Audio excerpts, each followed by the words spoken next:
El universo. Asteroides. Los cráteres de la Luna. Tras su descubrimiento, se pensó que habían sido formados por la actividad volcánica, pero la causa real fueron impactos desde el espacio. Mercurio es el planeta con mayor número de cráteres. Cada uno de ellos registra una colisión con un objeto celeste. La mayoría de los impactos tuvieron lugar en la época de formación de los planetas. Estos son cráteres marcianos, huellas de la caída de cuerpos de diferentes tamaños sobre su superficie. Hace 4.500 millones de años, el sistema solar fue un torbellino de objetos que chocaban unos contra otros, un bombardeo que duró 600 millones de años. Pero en nuestro tranquilo planeta, ¿dónde están los impactos? Para encontrarlos, debemos saber dónde buscar. Australia, una isla seca y geológicamente estable, es uno de los mejores lugares para encontrar un cráter. En el corazón de sus zonas desérticas hallamos los cráteres de Henbury. Se formaron por el impacto de un cuerpo que al chocar se rompió en pedazos. La mayoría de los cráteres terrestres han sido erosionados por el clima. Sin embargo, estos han sobrevivido.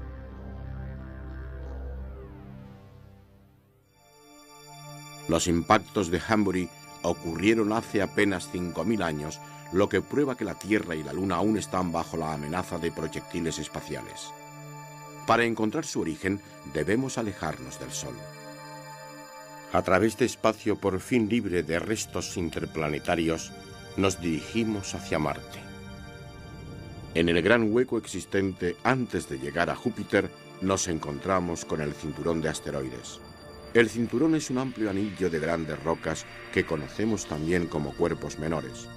Si no fuera por el destructivo tirón gravitatorio de Júpiter, el cinturón de asteroides podría haber formado un planeta.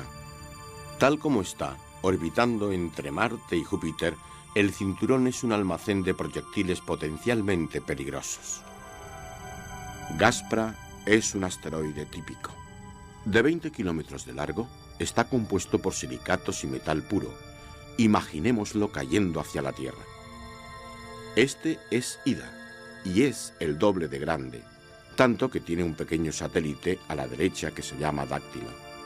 Dáctilo, un pedazo del viejo asteroide. Matilde también tiene el doble de tamaño. De 52 kilómetros de largo, es más negro que el carbón. Es el asteroide más oscuro que conocemos. Aquí vemos a Vesta, en falso color, el más brillante de todos los asteroides. Es muy grande, mide 530 kilómetros de diámetro. La parte oscura es un cráter gigante. Proporcionalmente, si la Tierra tuviera uno similar, sería como el Océano Pacífico.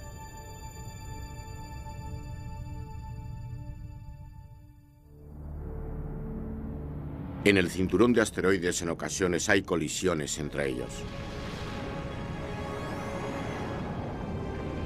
Algunos de los fragmentos resultantes pueden ser expulsados a órbitas que los acercan a Marte. Luego, tras varios acercamientos al planeta rojo, algunos son reubicados en una trayectoria diferente que puede cruzar la órbita de la Tierra.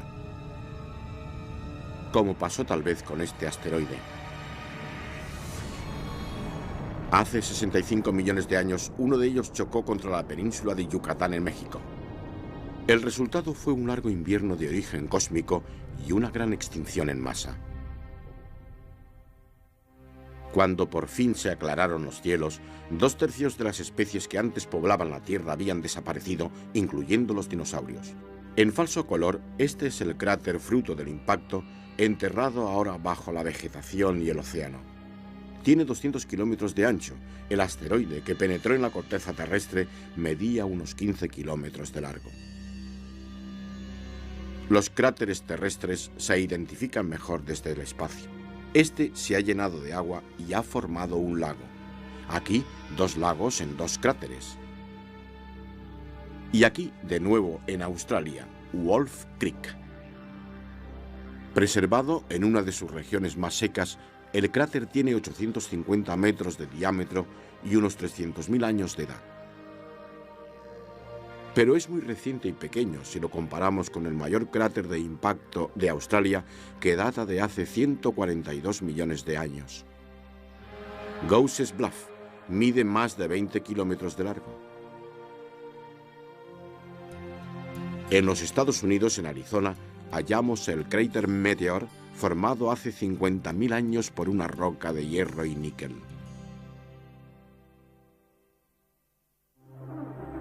Proyectiles más pequeños nos alcanzan diariamente. Como esta bola de fuego, la mayor parte se consumen en la atmósfera y no llegan a la superficie terrestre. O esta, robando protagonismo a un partido de fútbol americano. Cada año caen desde el espacio 16.000 toneladas de materia. Si algún trozo como este llega hasta el suelo, se llama meteorito y suele presentar un aspecto carbonizado tras el descenso. Este pedazo de hierro sólido se recuperó cuando un meteorito detonó sobre el cielo del extremo oriente de Rusia. Sembró el suelo con proyectiles cósmicos. Sobre Norteamérica, este bólido se paseó por la atmósfera volviendo después de nuevo al espacio. Los meteoritos no son una gran amenaza, pero los asteroides sí. Un proyectil de 1 kilómetro puede causar un desastre. Uno del tamaño del que acabó con los dinosaurios nos haría desaparecer de la faz de la Tierra. Entonces, ¿cómo proteger nuestro planeta? El frente está aquí en Nuevo México, donde hay telescopios controlando la llegada de intrusos. El proyecto llamado Linear es fruto de la cooperación entre la NASA y la Fuerza Aérea de los Estados Unidos. Consiste en un sistema automatizado que busca nuevos asteroides. Miles de ellos ya han sido registrados. Son de crucial importancia los objetos muy cercanos a la Tierra que se desplazan rápidamente. Aquí, un asteroide que podría amenazar el planeta. Una vez identificado, el radar hace su trabajo. Las antenas de la red del espacio profundo reciben ondas de radio de los objetos que cruzan nuestra órbita. Se registra su tamaño, forma y rotación. Debemos conocer al enemigo. Este, Castalia, es como un cacahuete. Tal vez sean 2 asteroides tocándose. Y este otro, Geógrafos, es uno de los miles de asteroides cercanos a la Tierra que tienen más de 1 kilómetro de ancho. Eros es el asteroide que más conocemos, pues lo hemos ido a visitar. Esta película es real.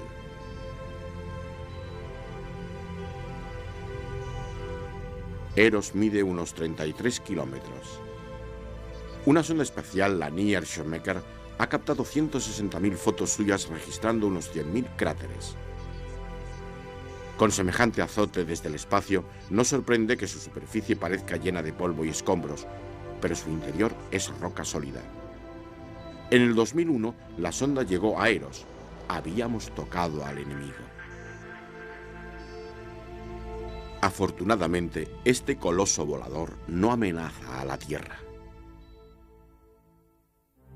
Pero inevitablemente llegará un día en que un asteroide sí lo hará. Y si estamos atentos, dispondremos del tiempo necesario para resolver el problema. Para ello, una idea es un reflector curvo. Con él podríamos focalizar los rayos del Sol hacia un pequeño punto. Se podría causar así una erupción que alejaría al asteroide.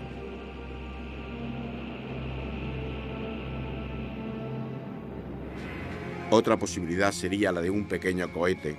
Al igual que un motor fuera borda, se acoplaría a un asteroide amenazador desplazándolo a una órbita segura. Pero si realmente no tuviéramos tiempo y fuéramos a ser impactados en pocos días, podría haber una opción nuclear. Un misil podría explotar sobre el asteroide. El problema es que después nos caería una lluvia de grandes fragmentos.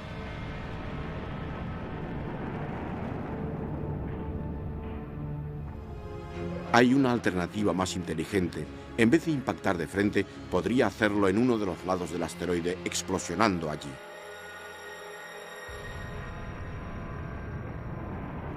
Si los cálculos son correctos, el proyectil sería apartado de su trayectoria de colisión contra la Tierra. Actualmente, nuestro planeta está a salvo. Ningún asteroide identificado de los que cruzan la órbita de la Tierra representa ninguna amenaza. Hay sustos, pero en cuestión de días, cuando las órbitas se refinan, los nuevos avistamientos resultan inofensivos.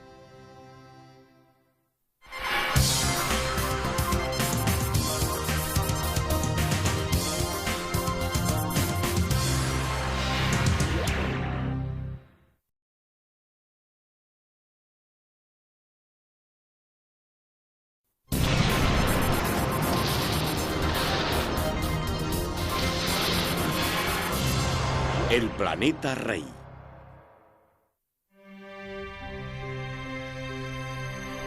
Los grandes satélites de Júpiter. Descubiertas hace 400 años por Galileo, las 4 lunas son tan grandes que eran visibles en su primitivo telescopio. Júpiter tiene por lo menos 60 satélites, siendo muchos de ellos simplemente rocas fragmentadas. Con 3 anillos de polvo, tan tenues como la tela de araña, Júpiter está más de 5 veces más lejos del Sol que la Tierra. En esa posición tarda casi 12 años en trazar su órbita. Júpiter es el mayor de los planetas. La Tierra cabría 12 veces en su diámetro de casi 143.000 kilómetros, y Júpiter podría tragarse a la Tierra 1.323 veces. Más datos. Mientras que la inclinación de la Tierra, que aquí no está representada a escala, es de 23,4 grados, Júpiter apenas se inclina 3. En la mitología romana, Júpiter gobernaba el cielo y la tierra. Sin embargo, si lo comparamos con el Sol, solo es un objeto modesto, demasiado insignificante para ser calificado ni siquiera como una estrella fracasada. Aún así, Júpiter es más grande que todos los planetas juntos. Una bola de gas con el 90% de hidrógeno y el resto principalmente de helio, que gira sobre su eje en menos de 10 horas. En su ruta hacia Saturno, la nave espacial Cassini registró en el año 2000 las enormes bandas climáticas jovianas. Las zonas blanca y amarilla son nubes altas y los cinturones rojo y marrón son nubes bajas. Las bandas se desplazan en direcciones opuestas. La secuencia de imágenes muestra remolinos y tormentas alrededor del planeta. Abajo, a la izquierda, está la Gran Mancha Roja, una tormenta que dura desde hace siglos. Es un anticiclón que mide 3 veces el tamaño de la Tierra. Cassini también nos mostró las regiones polares. Con menos bandas, el clima es más benigno. 1989 y el transbordador espacial transporta a la sonda espacial Galileo. 6 años después, Galileo suelta un módulo en Júpiter, un coloso cuya densidad media es como una sopa. Primer encuentro, la estratosfera delgada y muy fría. Por debajo están las nubes de hielo y la presión es similar a la de la Tierra. Más abajo, a través de un gas pestilente, crece la presión y la temperatura. Luego, sobreviviendo a vientos y rayos, la sonda se pierde en una atmósfera 18 veces más densa que la de la Tierra. En una hora, la sonda ha penetrado solamente en una capa atmosférica. Júpiter tiene 5 capas de nubes. La de más arriba es la liviana estratosfera. Por debajo, cristales de hielo de amoníaco. En medio, maloliente hidrosulfuro amónico.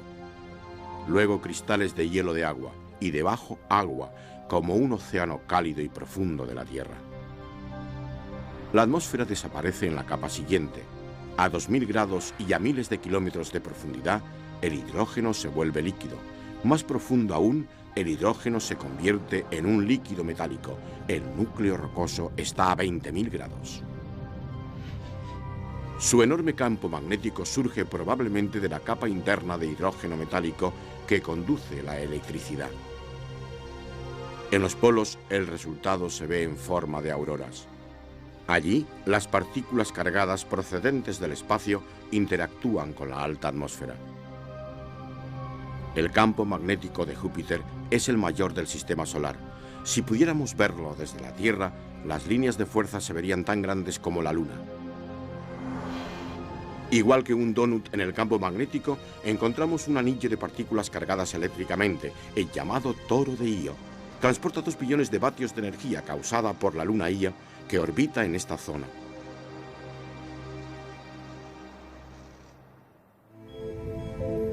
Una vez que Galileo introdujo el modelo en Júpiter, sobrevoló Io, el satélite mayor entre los satélites cercanos.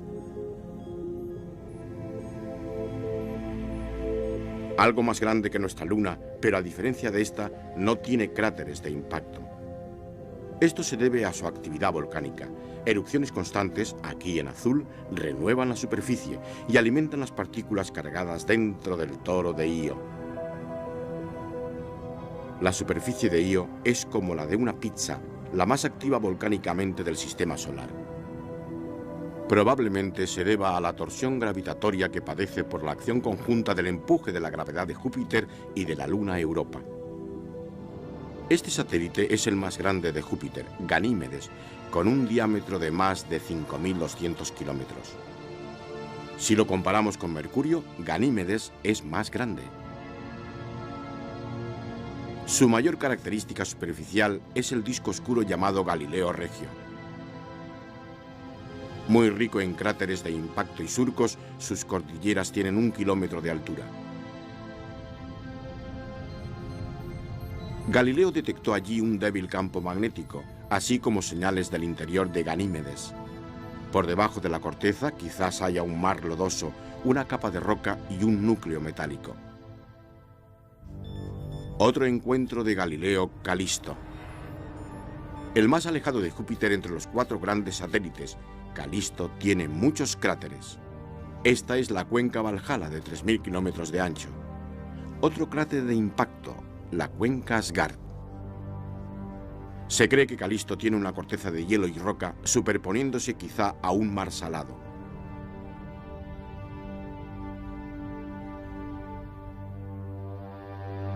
El cuarto gran satélite de Júpiter es Europa.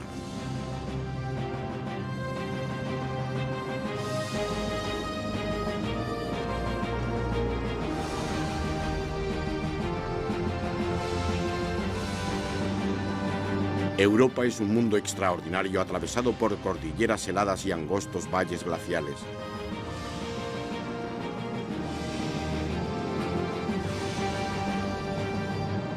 Estos se forman cuando se rompen y se separan las láminas de hielo. La materia blanca es hielo de agua, la roja hielo sucio conteniendo sales o silicatos. Estas manchas parecen indicar el movimiento de una capa de hielo más templado por debajo, mientras el hielo más frío se hunde.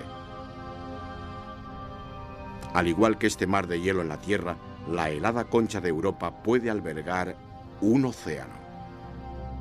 ¿Y qué océano?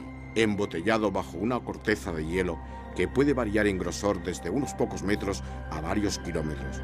Un océano profundo, salado y cálido, calentado por las fuerzas de marea de Io y Ganímedes. Como en los océanos terrestres, allí respiraderos hidrotermales pueden expulsar gases volcánicos. La mejor prueba de la existencia del océano fue cuando Galileo detectó corrientes eléctricas bajo la superficie. Esto inspiró varias ideas. Esta, aún en progreso, es una misión a Europa, Calisto y Ganímedes que también pueden tener océanos. Analizando primero Calisto, los datos proporcionarán comparaciones con Ganímedes, el segundo objetivo. ¿Cómo han evolucionado? ¿Se puede confirmar que hay océanos? ¿Puede haber vida? En Europa las mismas preguntas y además, ¿dónde está el hielo más delgado?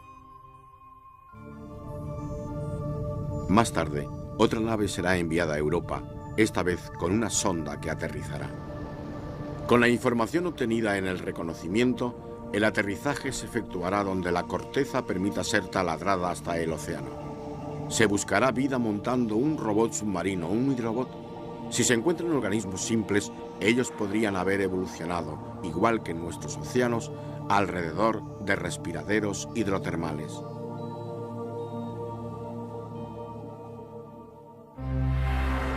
Desde el pequeño y rocoso satélite Amaltea hasta gigantes como Io, Júpiter domina un minisistema solar.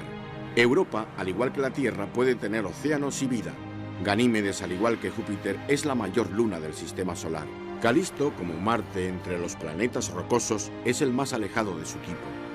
Más allá aún, hallamos un enjambre de pequeñas lunas, y cada vez se encuentran más.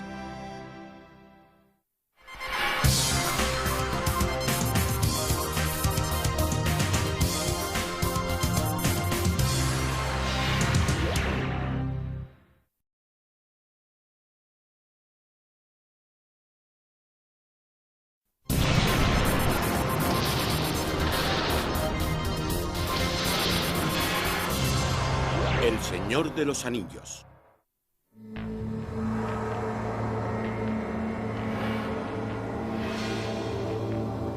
Este río es de etano líquido. La temperatura es de 180 grados bajo cero. El lago es de hidrocarburos líquidos y en él hay depósitos negros de alquitrán. La atmósfera es peor que la de la ciudad con más contaminación del mundo, nitrógeno mezclado con propano y acetileno. La niebla es de metano.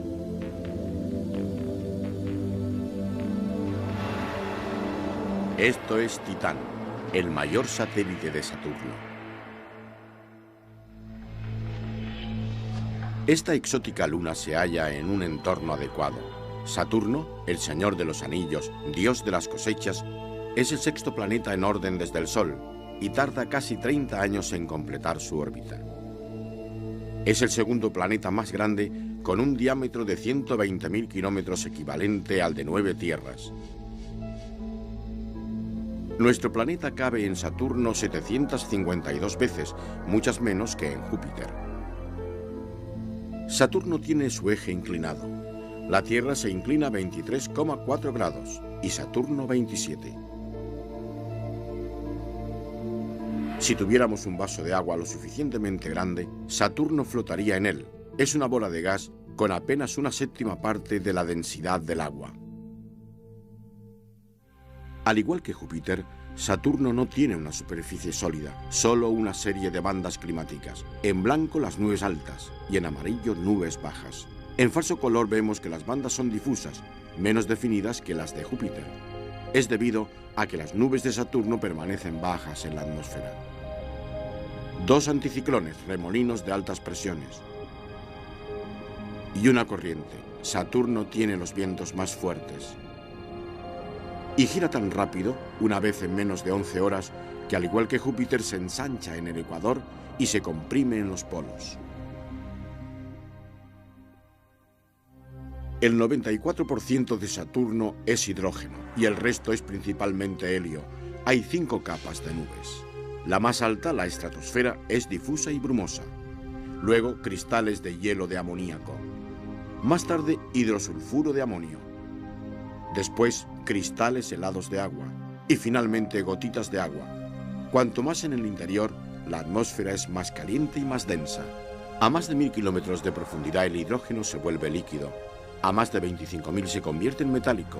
Su núcleo rocoso está a una temperatura de 15.000 grados. El campo magnético de Saturno se debe probablemente a corrientes eléctricas en el hidrógeno metálico líquido. Esto provoca auroras alrededor de los polos al atrapar el campo magnético partículas del viento solar cargadas eléctricamente. Dichas partículas son conducidas hacia los polos por las líneas de fuerza reaccionando con la atmósfera. Estas partículas han viajado 10 veces la distancia de la Tierra al Sol.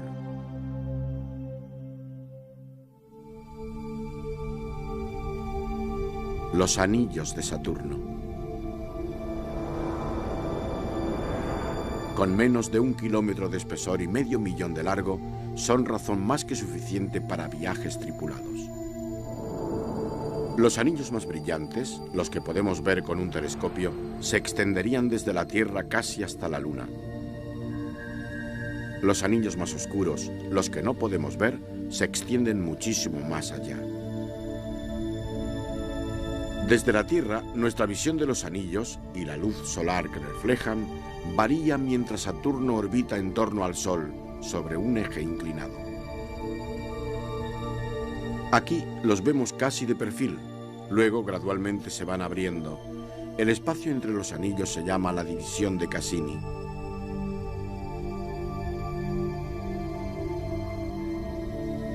Este espacio más pequeño, la división de Encke, está dentro de lo que se llama el anillo A de Saturno. Este es el anillo C, menos brillante que el A y el B. Como todos los anillos, se compone de cientos de anillos menores. Secuencia de imágenes del anillo B, el más ancho y el más brillante. Los segmentos oscuros probablemente sean polvo que levita debido a fuerzas electrostáticas. Los anillos están tan cerca de Saturno que la fuerza gravitacional del planeta evita que se forme un satélite. Por ello, solo son enjambres de satélite pequeñísimos, desde granos de polvo hasta rocas del tamaño de un tanque. Los anillos pueden ser los restos de un satélite que se haya acercado demasiado a Saturno o de satélites que hayan colisionado entre ellos. Sea su origen el que sea, finalmente caerán dentro del planeta.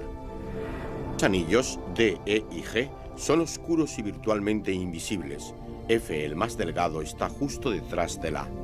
Su estrecha estructura lineal se debe a la influencia gravitatoria de un par de lunas pastoras. Saturno tiene más de 30 lunas y la lista sigue creciendo. Al igual que todos los gigantes gaseosos, sus satélites son los únicos cuerpos sólidos y tangibles del sistema. Mimas puede que sea pequeña, pero podríamos aterrizar allí. En algún momento de su pasado sufrió un fuerte impacto que generó un gran cráter. Si el cuerpo que chocó hubiese sido algo mayor, Mimas sería ahora solo polvo. Encélado es 2 veces más grande, pero pese a ello mide solo unos 500 kilómetros de ancho. Su albedo es muy alto, debido seguramente al polvo de partículas de hielo del anillo E. Tetis está igual de helado y también es el doble de grande. Una falla casi circunda el satélite. Dione es un poco más grande y tiene un gran cráter. Está helado, lleno de grietas y con muchos cráteres. Hasta sus fallas están erosionadas por impactos. Un primer plano de Rea de 1.500 kilómetros de diámetro. Una superficie antigua que registra 4.500 millones de años de impactos. Este es Hiperión, una imagen difusa pero sin duda similar a la de una esponja de baño.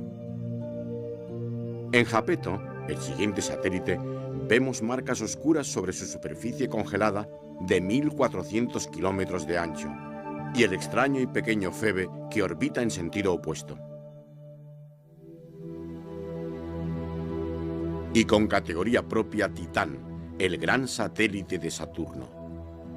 De tamaño más grande que el de Mercurio, una densa atmósfera cubre su superficie.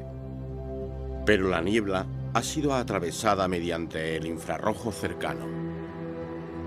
El telescopio espacial Hubble ha revelado 2 superficies distintas que bien pudieran corresponder a tierra y océanos. Esta podría ser la imagen: mares de hidrocarburos líquidos, rocas cubiertas por un barro de hidrocarburos, una atmósfera rica en nitrógeno igual que la de la Tierra, pero 10 veces más densa, una niebla agobiante cuando los rayos solares descomponen el metano.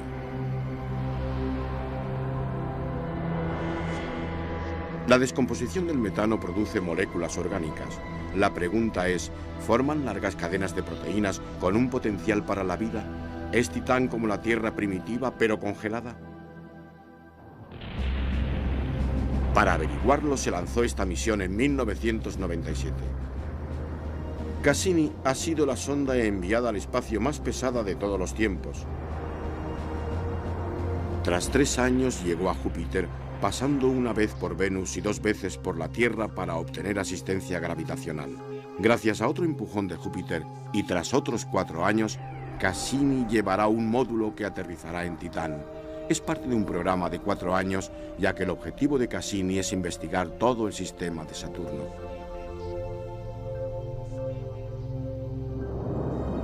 El módulo, llamada Huygens, alcanzará la atmósfera de Titán. Luego, tras ser frenado por un paracaídas, Huygens tomará muestras de la niebla. Para las transmisiones a la Tierra, la información se remitirá por radio a Cassini, la sonda madre. Huygens deberá aterrizar suavemente. La superficie helada es como el acero. Sin sol para las células solares, Huygens tendrá solo 30 minutos de energía. Como nieva etano y metano, la información se transmitirá en vivo. Y si es un amerizaje, Huygens puede flotar. Si todo va bien, el aterrizaje será en el año 2005.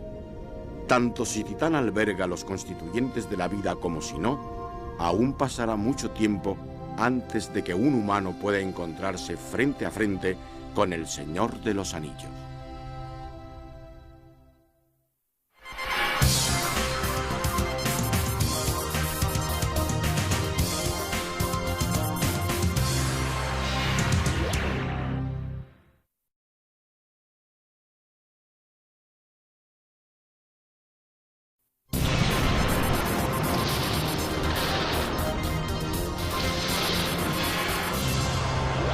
Urano y Neptuno. 1977. La Voyager 2 abandona la Tierra para iniciar la mayor expedición de todos los tiempos. Con la Voyager 1 justo detrás, las sondas gemelas fueron primero en búsqueda de Júpiter. Luego, con la técnica de la asistencia gravitacional, cambiaron su rumbo hacia Saturno. Aquí sus caminos se separaron.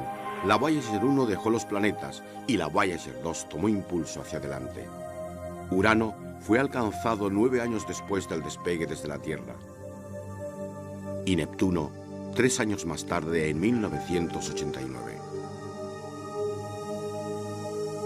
Asistida gravitacionalmente, la Voyager 1 aceleró a 48.000 km por hora con la ayuda de Júpiter.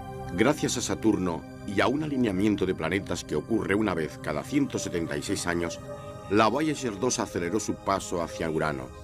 Cada nuevo impulso a una sonda ralentiza al planeta de forma infinitesimal. La Voyager 2 llegó a Neptuno tras 12 años. Sin asistencia gravitacional, lo habría hecho en 30. Dada la enorme distancia, las señales de radio tardaron más de 4 horas en llegar a la Tierra. Unos discos dorados, en ambas Voyagers, llevan información de la Tierra hacia las estrellas. Las naves deben correr aún durante miles de años para llegar hasta la estrella más cercana. Desde nuestra estrella, el Sol, hay 2.800 millones de kilómetros hasta Urano, exactamente el doble de la distancia de Saturno. La Voyager 2 consiguió los primeros planos. Urano, una blanda bola de gas, tiene anillos. Fueron descubiertos cuando los astrónomos vieron una estrella parpadear mientras pasaba por detrás del planeta. Los anillos, 11 según la última cuenta, son oscuros y estrechos.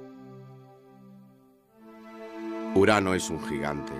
4 tierras entrarían en su circunferencia, pero en comparación con Júpiter, Urano ocupa un modesto tercer lugar por su tamaño después de Saturno. De todas maneras, cabrían 64 tierras en su interior. Urano gira hacia atrás en una alocada inclinación de 98 grados. La Tierra solo está inclinada 23. La Voyager no encontró rasgos superficiales en Urano. Aún en falso color se vieron pocos, salvo brumas alrededor de este polo. Años después, el telescopio espacial Hubble utilizó el infrarrojo cercano revelándonos detalles de su clima, así como la presencia de nubes rosas de metano. Las nubes de más arriba están a 220 grados bajo cero. Por debajo hay 4 capas de nubes. Arriba, niebla de hidrocarburos. Luego, metano e hidrógeno. Más tarde, hidrosulfuro amónico. Aquí, una zona de transición, gas fundiéndose en líquido. Y el interior, hidrógeno y helio mezclados con hielo sucio. A mayor profundidad, la mezcla es probablemente agua embarrada y metano, y raro en un gigante de gas, el núcleo rocoso no está muy caliente. Más extraño aún es el campo magnético. Tiene una marcada inclinación y atraviesa un lado del planeta debido probablemente a las líneas de fuerza que emanan no desde el núcleo, sino desde la capa de lodo.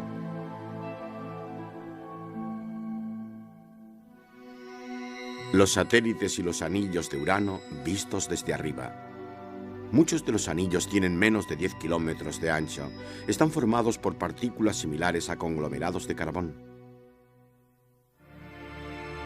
Este puede ser su origen.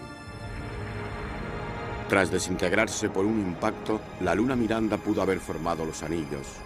Y luego, una gran parte de sus restos se habrían vuelto a juntar. Se cree que una colisión mucho más grande, por parte de un cuerpo del tamaño de la Tierra, inclinó el eje de Urano en los comienzos de su historia. Ambas teorías carecen de pruebas y tienen críticos, pero un satélite que se ha vuelto a unir puede explicar muy bien el caótico contorno de Miranda. Este mundo helado, de apenas 480 kilómetros de ancho, es una maravilla geológica. Algunos creen que la rugosidad es hielo parcialmente derretido que surge desde abajo. Aquí, en la fisura más grande, los acantilados tienen 15 kilómetros de alto. En la débil gravedad de Miranda, se tardaría 14 minutos en caer hasta abajo. La luna Ariel mide el doble y está también agrietada. Umbriel, un poco más grande, tiene una superficie muy antigua, llena de cráteres. Titania, el satélite mayor, tiene más de 1500 kilómetros de ancho. Oberon, ligeramente más pequeño, es el más lejano de los grandes satélites. En la mitología, Urano es el padre de Júpiter y de Neptuno. Para la Voyager 2, Neptuno sería la próxima parada. Dios del mar y último de los gigantes gaseosos, Neptuno está tan alejado que tarda 165 años en completar una órbita alrededor del Sol. Las dificultades en predecir la posición de Urano condujeron al descubrimiento de Neptuno. Urano rara vez estaba donde los astrónomos creían que debía estar. Aquí, Urano gana velocidad al alcanzar a Neptuno, pero después de adelantarlo, Urano frena otra vez. Eso era. La fuerza de Neptuno perturbaba la órbita de Urano. Teniendo en cuenta estas perturbaciones, los astrónomos descubrieron Neptuno. Se necesitan 4 tierras para descubrir el diámetro de Neptuno. Es mucho menor que Júpiter, pero algo más pequeño que Urano. Necesitaríamos 58 tierras para llenar Neptuno, 6 menos que Urano, pero Neptuno tiene más densidad y más masa. La Tierra se inclina 23 grados y Neptuno casi 30.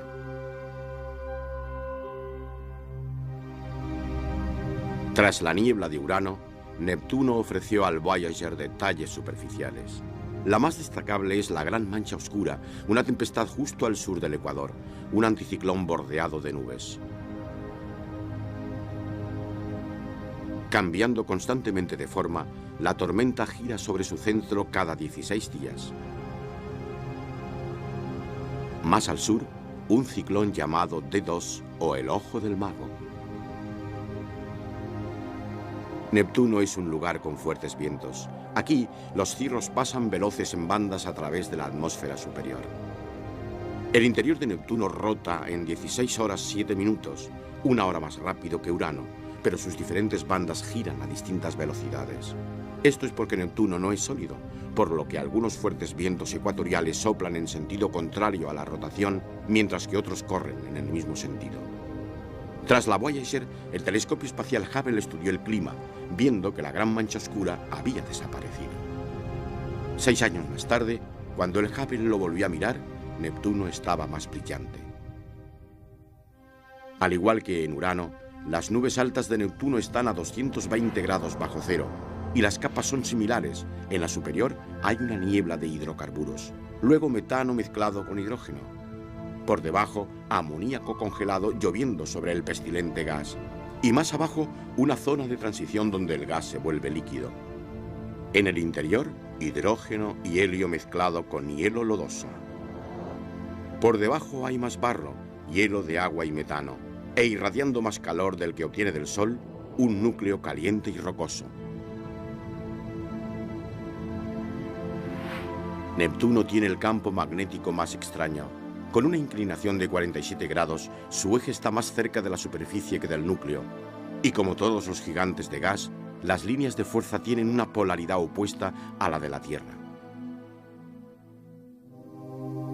Neptuno tiene 2 anillos principales y un tercero apenas distinguible en el interior, más cerca del planeta. Curiosamente, el anillo exterior varía en grosor. En algunos lugares, la materia se ha agregado formando arcos. Neptuno tiene 10 pequeños satélites y solo uno grande, Tritón. Con 2.700 kilómetros de ancho, la reflectante superficie de Tritón tiene la mayor diversidad de hielos del sistema solar, y a 235 grados bajo cero es el lugar más frío que se conoce. El poco calor que no se refleja derrite el nitrógeno bajo la superficie. Como resultado, el gas explota por doquier y el viento lo transporta a la atmósfera. Estamos a 4.500 millones de kilómetros del Sol.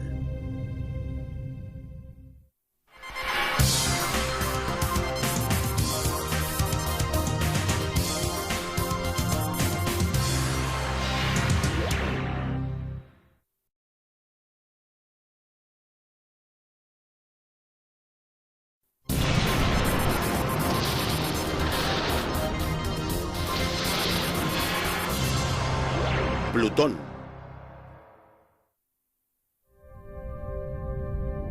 Oscuro, diminuto y frío. Plutón es el planeta más alejado del Sol.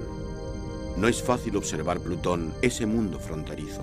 De hecho, no fue descubierto hasta el año 1930. Caronte, su satélite, no fue hallado hasta 1978. Plutón fue descubierto por Clyde Tombaugh, un astrónomo estadounidense nacido en Kansas de origen campesino. Tombaugh fue el primero en descubrir un planeta desde Neptuno en 1846 y Urano en 1781. Aburrido con la vida en una granja, Tombaugh tomó un tren. Un billete de solo ida, desde la agricultura a la astronomía. Le habían ofrecido un trabajo como observador en el Observatorio Lowell en Flagstaff, Arizona. Tombaugh les había impresionado con la calidad de sus observaciones con su telescopio casero. Ahora, mientras ascendía hacia el Observatorio Lowell, iba a unirse a la caza del planeta X. Esa era la obsesión del fundador del observatorio, Percival Lowell, fallecido 14 años antes y frustrado por el resultado negativo de su indagación.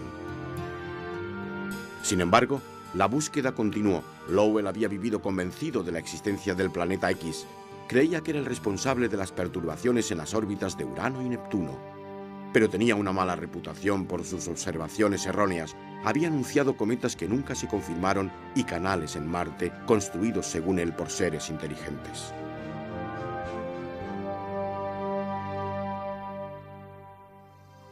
La búsqueda del planeta X llevaba ya 25 años cuando llegó Tombaugh.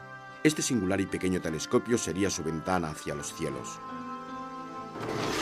Cada noche se fotografiaba el cielo sobre enormes placas de vidrio. Las exposiciones duraban varias horas. Era agotador y muy duro en invierno.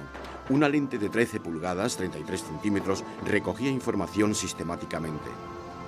Pero tras un cuarto de siglo sin resultados positivos, la moral estaba muy baja.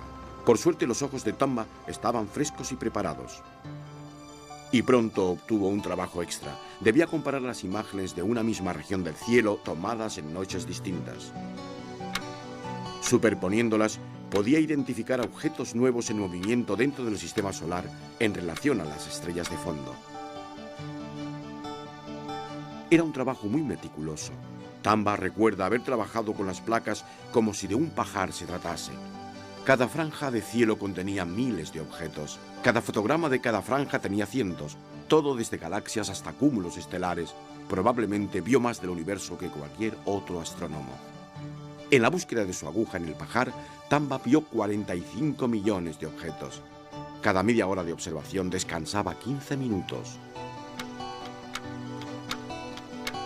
La concentración era inmensa, pero tras 6 meses, Tombaugh encontró un puntito que había variado su posición. Conteniendo su excitación, revisó una y otra vez las placas y luego fue a la oficina del director Mr. Slipher para hacerle el histórico anuncio. Dr. Slipher ha encontrado su planeta X y se levantó de la silla de un salto con una mirada de placer y también de reserva. Slipher le ordenó que no dijera nada y que volviera a fotografiar la misma zona del cielo de forma inmediata. Aquella noche, el 19 de febrero de 1930, estaba nublado. Tombaugh cenó en su café favorito. Vio la película de Gary Cooper, El Virginiano, mientras esperaba que se despejara el cielo sobre Flagstaff. Después de la medianoche salió la luna. La observación y la fotografía eran ya imposibles. A la 1:30 de la madrugada se fue a dormir. Pero la tarde siguiente tuvo lo que esperaba. El objeto se había desplazado un poco. Clyde Tombaugh, de 24 años, había descubierto el planeta X, pero el observatorio subestimó su trabajo. Aún hoy, la gente de la ciudad se equivoca al recordar el nombre del descubridor. Yo diría Percival Lowell. Lowell. Percival Lowell. Lowell. Lowell. Percival Lowell. Lowell proyectó una larga sombra a su alrededor. El planeta X, o Plutón como fue llamado después, fue indiscutiblemente una corazonada suya. Pero fue la perspicacia y el récord de Tombaugh lo que descubrió al planeta. Él devolvió la reputación al observatorio. Así y todo, el director Slipher despidió a Tombaugh en 1945 alegando no tener fondos. Fue un trago amargo para Tombaugh, quien, entusiasmado por continuar con sus investigaciones, acababa de regresar de su trabajo como profesor durante la Segunda Guerra Mundial. 50 años más tarde, aún seguía creyendo que Plutón era la razón de su despido. Estaba celoso de que lo hubiera encontrado yo. La pérdida de Flagstaff fue en beneficio del ejército. Tamba se interesó en el desarrollo de cohetes en White Sands, Nuevo México, un proyecto precursor del programa espacial de la NASA. Una década más tarde, volvió a la astronomía de observación. En la Universidad Estatal de Nuevo México, en Las Cruces, tenía un departamento de astronomía y un telescopio. El profesor que había descubierto un planeta. Y Plutón no es un planeta común. Su órbita se inclina mucho en relación con la del resto de planetas, y esa órbita es una eclipse excéntrica. En su punto más cercano al Sol, aquí, Plutón entra dentro de la órbita de Neptuno. En su punto más alejado, aquí, Plutón está claramente fuera. Su órbita es tan amplia que tarda casi 250 años en dar una vuelta al Sol. Plutón tiene un satélite y su nombre se debe a esta mujer. Su marido, Jim Christie, había descubierto el satélite durante una observación rutinaria. Muchos esposos prometen la luna a sus esposas, pero Jim ha cumplido. Jim Christie había ordenado las placas fotográficas de este telescopio situado en el Observatorio Naval de Flagstaff. De las imágenes dedujo que Plutón tenía una luna. Por su esposa propuso el nombre de Caronte. En la mitología, Caronte es el barquero hacia el mundo subterráneo de Plutón. En esta placa no hay trazas de Caronte. Pero en esta Plutón se ve alargado. La protuberancia es Caronte, que es muy grande en proporción, dado que su masa es una quinta parte de la de Plutón. Juntos son como un doble planeta con una rotación supersincronizada. Se hallan a menos de 20.000 kilómetros de distancia uno de otro. Se orbitan entre ellos en 6 días y 9 horas, lo que indicó que Plutón era más pequeño de lo que se esperaba. Es muy diminuto en comparación con la Tierra. Incluso nuestra Luna tiene 6 veces su masa. Lowell estaba equivocado. Plutón no tiene la masa necesaria para afectar las órbitas de Urano o Neptuno.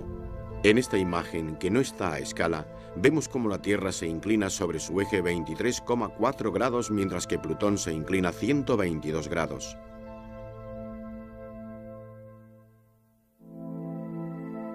Al orbitar el Sol, el aspecto de Plutón y Caronte cambia desde la Tierra.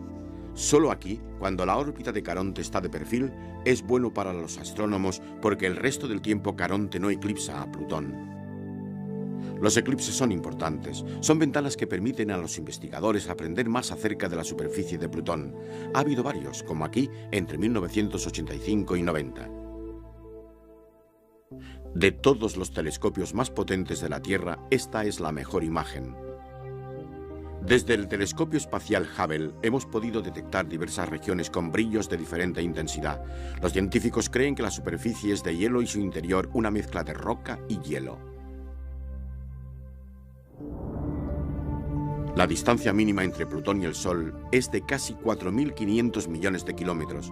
La máxima es superior a los 7.000 millones y transcurre dentro del cinturón de Kuiper, un anillo de cuerpos congelados cuyo miembro más grande es Plutón. Allí puede haber más de 100.000 objetos como estos de más de 100 kilómetros de largo.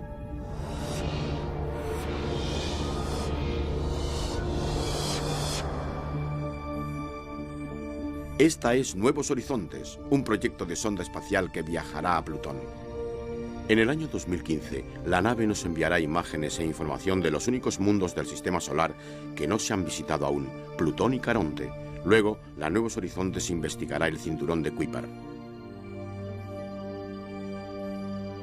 Clyde Tombaugh no verá los resultados. Falleció en 1997, el último hombre en encontrar un planeta.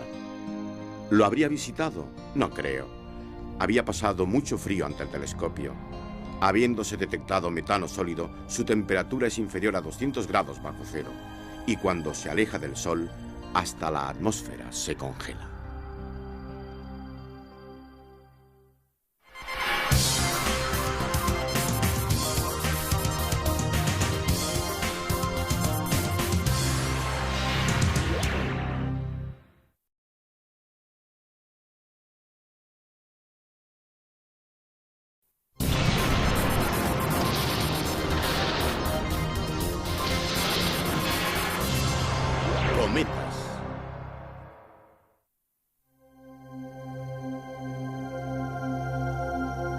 Mientras la Tierra gira sobre su propio eje y las constelaciones parecen atravesar los cielos, hay mucho más en la noche que las estrellas, los planetas y la Luna. Hay visitantes que pueden brillar durante semanas, nómadas impredecibles, sumamente exóticos que conocemos como cometas.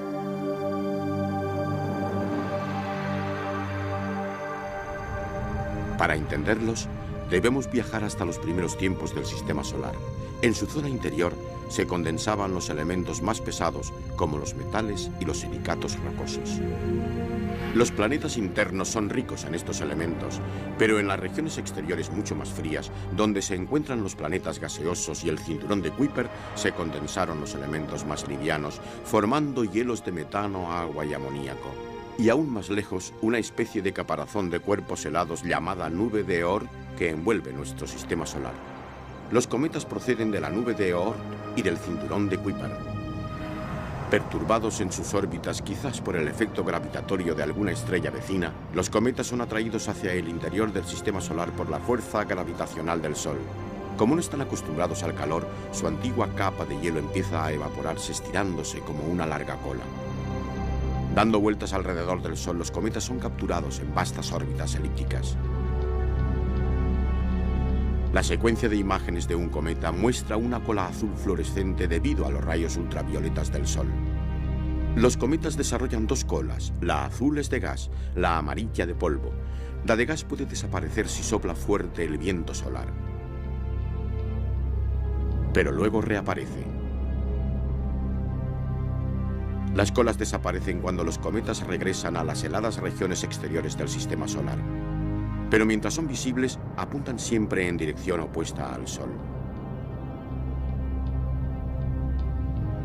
El viento solar, partículas cargadas eléctricamente que fluyen desde el Sol, empuja la cola de gas azul que puede extenderse unos 100 millones de kilómetros.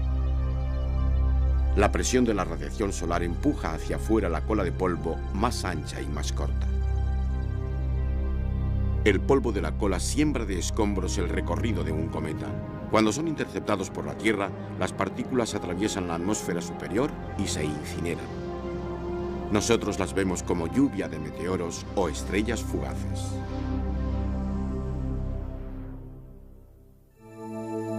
Es imposible ver cometas cerca del Sol.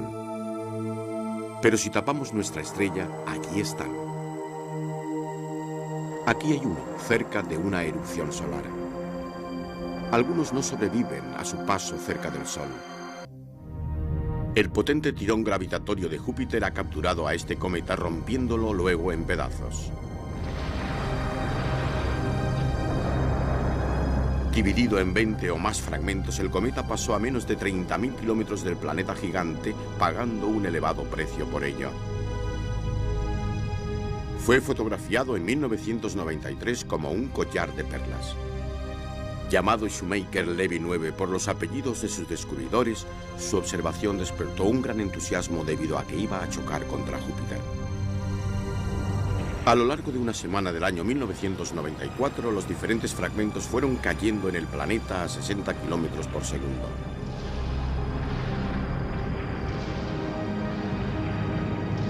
Estallaron en la densa atmósfera a 10.000 grados de temperatura.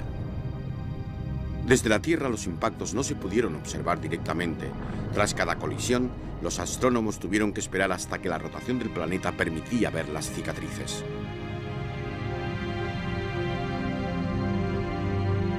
La bola de fuego de un impacto en el infrarrojo.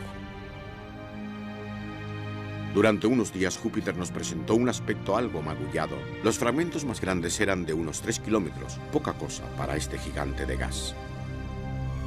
En cambio, si hubieran caído en la Tierra, hubiera sido catastrófico. Y ello pasa en ocasiones. El último cometa en caer en la Tierra lo hizo sobre Siberia en el año 1908. Tras explosionar en la atmósfera, la selva, deshabitada, fue aplastada. La probable causa, un fragmento de cometa. Si hubiera sido una ciudad, hubieran muerto millones.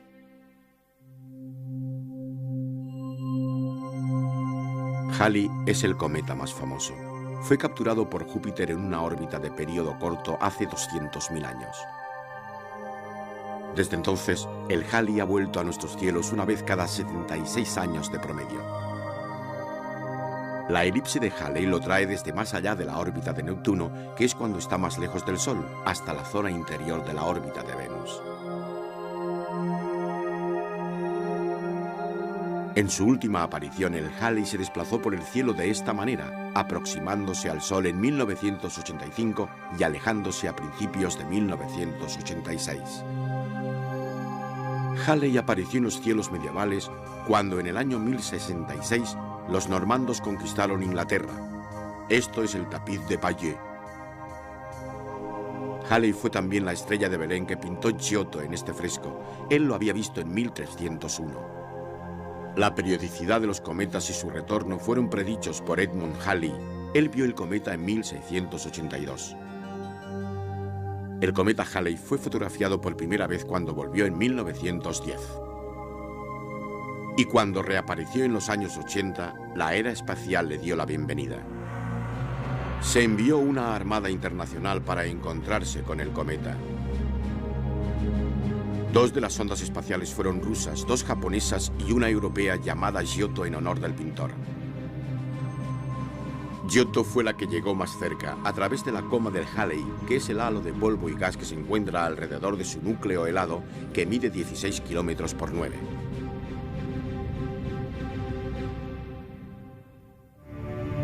En 1998, otro despegue de una sonda estadounidense hacia otro cometa de período corto.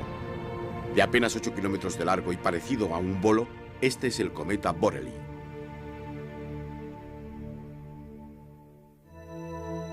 Los cometas de período largo como el WASP pueden ser muy vistosos.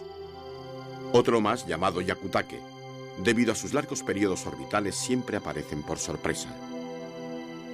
El Hale-Bopp nos sorprendió en 1997 proporcionándonos un gran espectáculo durante muchos meses.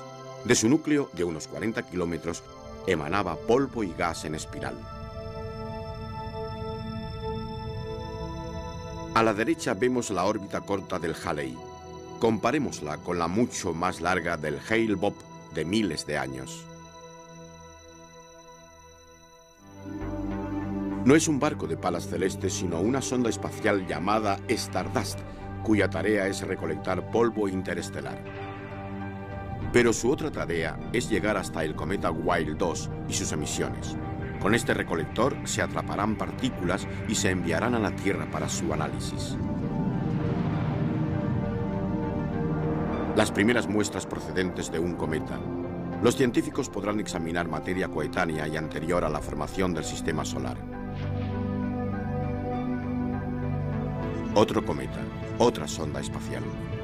La nave europea Rosetta orbitará el cometa Churyumov-Gerasimenko mientras se acerca al Sol. El Deep Impact estadounidense tendrá una tarea también importante. Se lanzará hacia el cometa Tempel 1.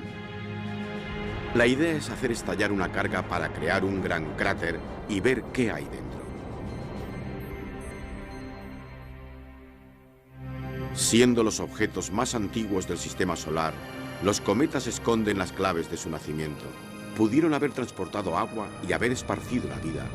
Tal vez queden 100.000 millones de cometas en la nube de Oort, a la espera de comenzar un largo periplo hacia el interior del sistema solar.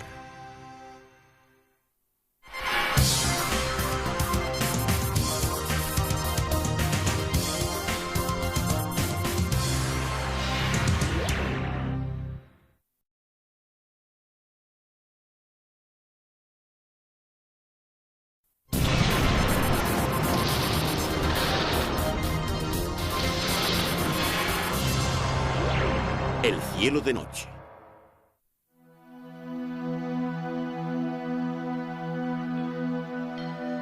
La astronomía es una ciencia antigua. Siempre hemos tratado de comprender el cielo. Hemos construido observatorios para registrar los movimientos de las estrellas, los planetas, la luna y el sol. Aprendimos el movimiento del cielo nocturno, vimos cómo cambia. Solo un poco cada noche, pero mucho de una estación a otra. El cielo se ve distinto en diferentes lugares. Y en el mismo lugar se tienen diferentes vistas en cada estación. Los antiguos clasificaron los cielos. Agruparon a las estrellas en constelaciones, creando una leyenda para cada una. En total hay 88. Aquí, mirando hacia el norte, vemos las constelaciones boreales de otoño. Y también, en el hemisferio norte, la vista hacia el sur en verano. Y ahora en otoño. Los griegos pusieron nombre a más de la mitad de las constelaciones. Pero no a estas, porque no podían ver tan al sur. Esta es la vista hacia el sur en otoño, desde el hemisferio sur, donde los nombres son más recientes. La más vistosa de todas las constelaciones puede verse por fortuna desde cualquier lugar de la Tierra, Orión. Su figura une brillantes puntos de luz. Se destacan las estrellas blancas en el cinturón de Orión. Pero esta es nuestra perspectiva terrestre. Si volamos por el espacio, las estrellas de Orión cambian de lugar porque están a diferentes distancias de la Tierra. Solo cuando regresamos a la Tierra toman de nuevo su patrón bidimensional, Orión. En la mitología griega, Orión era un cazador. Pero un escorpión le picó en el talón y lo mató. Es por eso que las estrellas del escorpión salen solo cuando Orión se pone. La franja azul claro es nuestra galaxia, la Vía Láctea, en la que está Antares, la estrella más brillante del escorpión. El escorpión tiene muchos objetos hermosos y su forma se parece a un escorpión, especialmente la cola. Este es el menos convincente, el poderoso Hércules. ¿Y qué hay de Leo, el león que mató Hércules? ¿Se ve un toro en la forma de Tauro? Más fácil es Cygnus, la constelación del cisne. Pero estos, los gemelos de Géminis, podrían ser cualquier cosa. ¿Y quién adivinaría aquí a Capricornio, la cabra? ¿O a Sagitario, mitad hombre, mitad bestia? Desde el hemisferio norte y hacia el norte se ve una figura muy popular, el carro, parte de Ursa Mayor, la constelación de la Osa Mayor. La Osa Mayor tiene 7 estrellas principales que cambian de posición si nos movemos en el tiempo 100.000 años hacia el pasado o hacia el futuro. Esto se debe a que la estrella de arriba y la de abajo viajan independientes de las otras 5 que se mueven juntas. A 2 de las estrellas de la Osa Mayor se las llama los punteros, Merak y Dube. Muestran el camino ambas a Polaris, la estrella polar. Polaris está en la Osa Menor o constelación de Ursa Minor. La Osa Mayor fue una ninfa que tuvo una aventura amorosa ilícita y la Osa Menor era su hijo que trató de cazarla por error. En castigo, el dios Júpiter las convirtió en asterismos y les prolongó las colas. La rotación del planeta Tierra causa el movimiento aparente nocturno de las estrellas, y el lugar donde estamos sobre la Tierra define qué estrellas vemos. Las noches son largas o cortas porque la Tierra está inclinada con relación a su órbita. Es el porqué de las estaciones. Nuestra visión de las estrellas cambia con las estaciones al girar la Tierra alrededor del Sol. Imaginemos una línea que pase por el Sol y llegue hasta las estrellas. Así cambiarían en una estación. Pero si las viéramos, así parecería moverse el Sol en una estación contra el fondo estrellado. Lo mismo ocurre en el lado opuesto del cielo, pero de noche. Noviembre desde el hemisferio norte, mirando hacia el sur. Desde el mismo lugar, en febrero. En mayo. En agosto. Y de nuevo en noviembre. Pero hay una estrella que casi no se mueve. Está sobre el polo norte, Polaris, la estrella polar. Como hemos visto, la Osa Mayor tiene 2 estrellas que señalan hacia Polaris. Mientras el resto del cielo parece moverse, Polaris apenas si se mueve sin importar la estación. Una ilusión creada por la rotación de la Tierra. Sucede lo mismo con el polo sur celeste, solo que allí no hay estrella de referencia. A mitad de camino entre Crux, la Cruz del Sur, y Achernar se encuentra el polo. A su alrededor, durante las estaciones, las constelaciones del sur parecen rotar, pero es la Tierra la que se mueve, no las estrellas.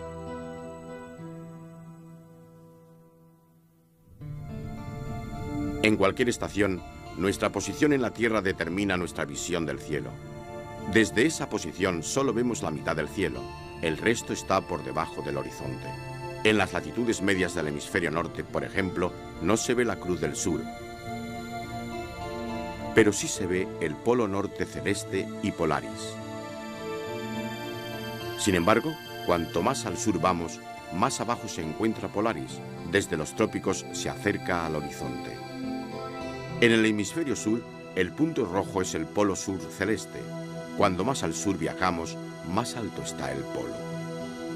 Esta es la vista desde el sur de Argentina a 50 grados de latitud sur. El eje de la Tierra apunta a los polos celestes, pero como el planeta oscila, los polos de hoy no son los mismos de mañana. La causa principal es la atracción de la Luna en nuestro ecuador. El efecto llamado precesión es un ciclo. Una vez la estrella Tuban marcó el polo norte celeste. Hoy es Polaris. De aquí a 4000 años será Alderamin. El ciclo tarda 26.000 años. Con los punteros Merak y Dube señalando a Polaris, podemos encontrar la estrella polar y Ursa Minor, su constelación. Ahora, desde los punteros, una ligera curva que pase por Polaris conduce a Casiopea, la constelación de la Reina. La Osa Mayor tiene otro marcador. Desde estas estrellas, una línea imaginaria llega a Capella, la estrella más brillante de Auriga. Alineando estrellas diagonales encontramos a la superestrella gigante Mirfac. Mirfac está en la rica constelación de Perseo, el héroe. Así, las 7 estrellas de la Osa Mayor señalan estas constelaciones.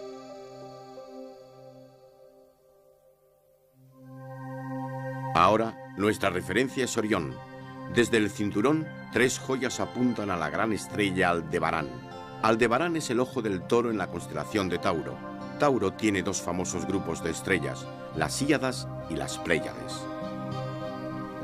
De regreso a Orión, Rigel y Betelgeuse apuntan a la estrella Castor, uno de los gemelos celestes de Géminis junto con Pollux.